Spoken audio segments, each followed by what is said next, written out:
विधानसभा के सामने कांग्रेस के धरने को लेकर झारखंड की सियासत गर्मा गई है। राज्यसभा चुनाव में परिमल नाथवानी का नामांकन रद्द करने की मांग को लेकर कांग्रेस के मंत्री, विधायक और प्रदेश अध्यक्ष समेत कई नेता धरने पर बैठे हैं, जिसमें प्रत्याशी कनौजवी मंजिल भी शामिल है। कांग्रेस का आरोप है कि नामांकन साजिश के तहत रद्द किया गया है। इसी मुद्दे पर नेता प्रतिपक्ष बाबूलाल मरांडी ने कांग्रेस पर तीखा हमला बोलते हुए कहा कि पार्टी अपनी हार को देखते हुए हताशा में हंगामा कर रही है।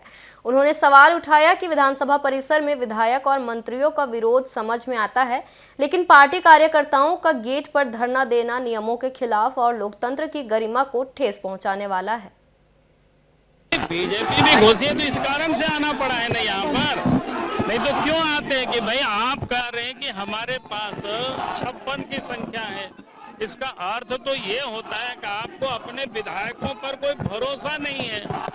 अगर कोई मामला है तो इलेक्शन कमीशन देखता है, तो फिर आप इस प्रकार की प्रदर्शन करेंगे, इस प्रकार की घूस करके हुड़दंगबाजी करेंगे, ये अनडेमोक्रेटिक है। और इसीलिए सरकार को बतानी चाहिए या विधानसभा अध्यक्ष को भी बतानी चाहिए कि किसके परमिशन से इस प्रकार के हंगामा करने की इजाजत यहाँ दे रहे हैं। अगर आज बीजेपी के लोग तो बाद में आए, जब ये जानकारी मिली, हम तो अपने कार्यक्रमों में बाहर गए हुए थे, जब मुझे पता चला कि विधानसभा में इस प्रकार के हंगामा हो रहा है, तब मैं अपने कार्यक्रमों को छोड़ करके आज मैं यहाँ आया हूँ।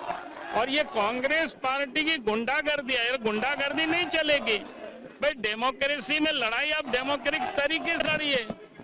अगर आपको लगता है कोई गड़बड़ी हुआ है तो उसकी सुनवाई होगी, उसके लोग देखेंगे।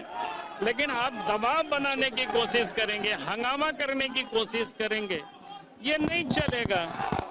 और इसीलिए ये गलत है। यानी कांग्रेस पार्टी को जो बार बार कह रहे थे कि हमारे पास 56 की संख्या है, तो लगता है कि उनको विश्वास नहीं अपने विधायकों के ऊपर, उनको भरोसा नहीं है उनके ऊपर।